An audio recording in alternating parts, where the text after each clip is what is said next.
O iceberg do Vale da Estranheza, a anatomia do horror. Imagine que você está caminhando por um museu de cera tarde da noite.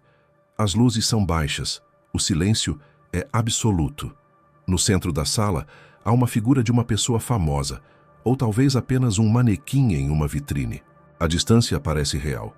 Você quase espera que ela respire, que ela se vire e te cumprimente. Mas à medida que você se aproxima, algo muda. O brilho dos olhos é estático demais. A textura da pele, embora perfeita em poros e manchas, tem uma palidez de silicone que não condiz com a vida.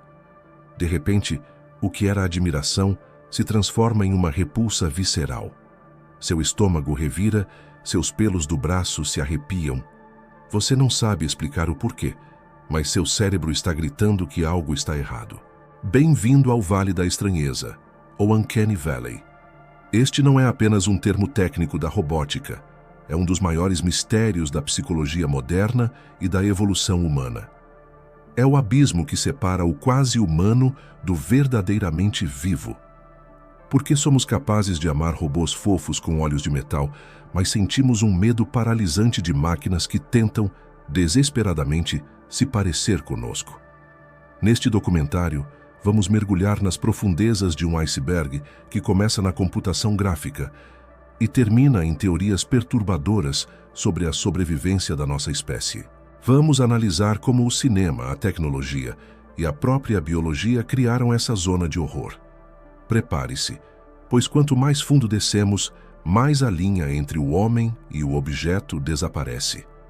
No topo do nosso iceberg, encontramos os conceitos mais básicos e conhecidos. O termo Vale da Estranheza foi cunhado em 1970 pelo roboticista japonês Masahiro Mori. Ele observou uma tendência curiosa. À medida que os robôs se tornavam mais parecidos com humanos, as pessoas sentiam mais afinidade por eles. No entanto, quando essa semelhança atingia um ponto crítico, cerca de 80% a 90%, a resposta emocional subitamente despencava de um pico de empatia para um vale de repulsa. No nível 1, essa estranheza se manifesta através de falhas técnicas óbvias. Lembram-se do filme O Expresso Polar de 2004? Foi um marco tecnológico, mas também o primeiro grande trauma coletivo do Vale da Estranheza no cinema. Os personagens tinham texturas de pele avançadas, mas seus olhos eram vazios. Na animação, chamamos isso de olhos mortos. O olho humano não é apenas uma esfera. Ele possui micromovimentos constantes chamados sacadas, e a luz interage com a retina de uma forma que o silício ainda não conseguia replicar. Sem esse brilho vital, as crianças do filme pareciam cadáveres reanimados, movendo-se em uma paródia da vida. Outro habitante da superfície são os animatrônicos. Pense nos robôs de parques temáticos ou de pizzarias antigas. O desconforto aqui vem da rigidez mecânica. O movimento humano é fluido, governado por uma sinergia de músculos e tendões. O movimento mecânico é governado por servos e pistões. Existe um clique, um solavanco, um atraso. Quando você coloca uma pele de látex sobre esse mecanismo, o resultado é uma criatura que sorri, mas cuja face não se ilumina. É uma máscara que se contorce, e seu cérebro detecta a fraude imediatamente. Nesta camada, o medo é quase racional. Sabemos que é um truque, uma falha de engenharia. É o incômodo de ver um boneco de ventríloco cujo lábio se move de forma estranha. No entanto, o Vale da Estranheza é um buraco negro. Quanto mais tentamos consertar a tecnologia para torná-la perfeita, mais fundo cavamos o abismo. Descendo para o segundo nível, o horror torna-se mais estático e, por isso, mais penetrante. Aqui, não estamos falando de robôs que tentam se mover, mas de objetos que mimetizam a presença humana de forma tão fiel que o silêncio deles se torna ensurdecedor. O maior exemplo deste nível são os museus de cera. A estátua de cera é o ápice da violação de expectativa. Quando vemos uma estátua de mármore de Michelangelo, nosso cérebro a categoriza como arte. Mas uma figura de cera com cabelos reais, poros e roupas de tecido é categorizada como pessoa. E quando essa pessoa não respira, não pisca e não reage, ocorre um curto-circuito cognitivo. O filósofo Martin Heidegger falava sobre o unheimlich, o inquietante. É a sensação de encontrar algo que é familiar e estranho ao mesmo tempo. A estátua de cera é um corpo sem alma, uma casca vazia que ocupa o espaço de um ser vivo. Neste nível, encontramos também as bonecas Reborn. Elas são feitas para imitar bebês com uma precisão que beira o inacreditável, incluindo o peso da cabeça e a pintura de pequenas veias sob a pele. Para muitos, elas servem como ferramentas de conforto psicológico. Mas para o observador comum, elas disparam um alerta biológico de morte súbita. Ver um recém-nascido que mantém um olhar fixo por horas, sem qualquer microexpressão, é um golpe direto no nosso instinto de proteção. O Vale da Estranheza aqui não é sobre tecnologia, é sobre a representação da fragilidade da vida através da frieza do vinil. A psicologia chama isso de teoria da violação de expectativa. Temos um mapa mental de como um ser humano deve se comportar. Quando encontramos algo que preenche todos os requisitos visuais, mas falha nos requisitos comportamentais ou vitais, o objeto é ejetado da categoria amigo e jogado na categoria ameaça. É o pavor do inanimado que parece pronto para despertar. Agora o iceberg começa a ficar sombrio. No nível 3, as máquinas ganharam agência. Elas não estão apenas paradas em vitrines, elas estão conversando conosco, nos olhando nos olhos e tentando simular empatia. Estamos na era de robôs como Sofia ou Ameca. Estes androides são maravilhas da engenharia, mas cada melhoria neles parece cavar o vale ainda mais fundo. Ameca, por exemplo, consegue simular expressões de espanto, raiva e curiosidade com uma precisão assustadora. No entanto, existe algo chamado latência emocional. No ser humano, a expressão é o resultado imediato do sentimento. No robô, a expressão é o resultado de um processamento de dados. Existe um microsegundo de atraso, uma precisão que é correta demais para ser natural. Aqui o medo se torna existencial.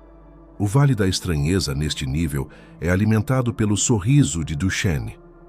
Um sorriso humano genuíno não envolve apenas a boca, ele envolve a contração involuntária dos músculos ao redor dos olhos.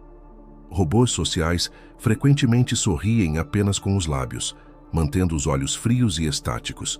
O resultado é um sorriso predatório, uma expressão que associamos a sociopatas ou predadores. É o simulacro da alegria sem o calor da alma. E então temos os deepfakes. Saímos do hardware e entramos no software. IAs que podem recriar qualquer rosto humano com perfeição absoluta. O perigo aqui é a erosão da realidade. Se não conseguimos mais distinguir o vídeo de um político real de uma simulação, o Vale da Estranheza deixa de ser apenas uma sensação estética e se torna uma crise social. O desconforto que sentimos ao ver um deepfake, cujos dentes se fundem por um milissegundo ou cuja pele vibra levemente, é o último resquício de defesa que temos para distinguir a verdade da mentira. O Vale é o nosso último sistema de firewall contra a substituição digital. Chegamos ao nível onde a tecnologia é deixada de lado para dar lugar à biologia pura. Por que temos esse instinto de rejeição? Por que um robô quase humano nos faz querer fugir? A ciência oferece 3 teorias fascinantes e perturbadoras. A primeira é a saliência da mortalidade. Esta teoria sugere que robôs que não se movem de forma natural agem como lembretes constantes da nossa própria morte. Eles possuem a palidez e a rigidez de um cadáver fresco. Ao olhar para um habitante do Vale da Estranheza, seu cérebro não está vendo um robô. Ele está vendo um corpo humano sem vida. É o memento mori tecnológico. O Vale é, na verdade, o medo do necrotério projetado em uma máquina de última geração. A segunda é a evitação de patógenos. Durante milênios, o ser humano teve que identificar rapidamente sinais de doenças contagiosas para sobreviver. Rostos assimétricos, movimentos descoordenados, pele com coloração estranha. Tudo isso eram sinais de peste ou parasitas. O habitante do Vale da Estranheza preenche todos esses requisitos. Ele parece um humano doente. Nossa repulsa não é ódio à tecnologia, é o seu sistema imunológico ordenando que você se afaste antes que pegue o que aquela criatura tem. A terceira é o conflito cognitivo. O ser humano odeia incertezas. Nosso cérebro categoriza o mundo em vivo ou morto, amigo ou inimigo. O Vale da Estranheza é uma anomalia que se recusa a ser categorizada. Ele habita o espaço entre as definições. Esse conflito gera um estresse mental tão alto que a única resposta possível é o nojo. É a nossa mente tentando expulsar um erro de sistema que ela não consegue resolver. Neste nível, o Vale da Estranheza é revelado como uma ferramenta de sobrevivência. Aqueles que não sentiam repulsa por humanos doentes ou cadáveres morreram. Nós somos os descendentes daqueles que sentiram o vale e se afastaram. Finalmente, chegamos à base do iceberg. Aqui abandonamos a ciência convencional e entramos no território das teorias de terror especulativo e antropologia sombria. Se a evolução nos deu um mecanismo de defesa tão específico e visceral contra coisas que parecem humanas, mas não são, isso levanta uma questão aterrorizante. Contra o que esse mecanismo nos defendia no passado? A teoria do predador mimético sugere que, em algum ponto da pré-história, o ser humano não estava sozinho. Imagine uma criatura que não caçava pela força, mas pelo mimetismo. Algo que evoluiu para se parecer conosco, para se infiltrar em nossas cavernas e tribos, vestindo nossa pele e imitando nossas vozes. No entanto, como qualquer mimetismo na natureza, ele não era perfeito. Havia falhas, um brilho estranho nos olhos, uma voz sem emoção, um sorriso que não alcançava a face. O Vale da Estranheza seria, portanto, a cicatriz genética de uma guerra esquecida. Não temos medo de robôs porque eles são máquinas. Temos medo deles porque eles ativam o trauma ancestral de um predador que tentou nos substituir. Aprendemos a detectar as mínimas falhas de movimento, porque as vidas de nossos ancestrais dependiam de saber se o companheiro ao lado da fogueira era realmente um irmão ou algo vindo da escuridão. Nesta visão, o Vale da Estranheza não é uma falha no sistema, é um alarme. É o nosso corpo dizendo, ele está tentando parecer um de nós, mas ele não é. Se essa teoria estiver correta, as máquinas modernas estão apenas reabrindo uma ferida que a humanidade tentou esquecer por milênios. O que acontece agora?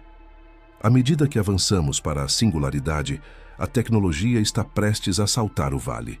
Chegará o dia em que o robô não terá latência, o deepfake não terá vibração e o simulacro será perfeito. Quando o Vale da Estranheza desaparecer, perderemos nossa última defesa biológica. Não haverá mais o calafrio. Não haverá mais o instinto de alerta.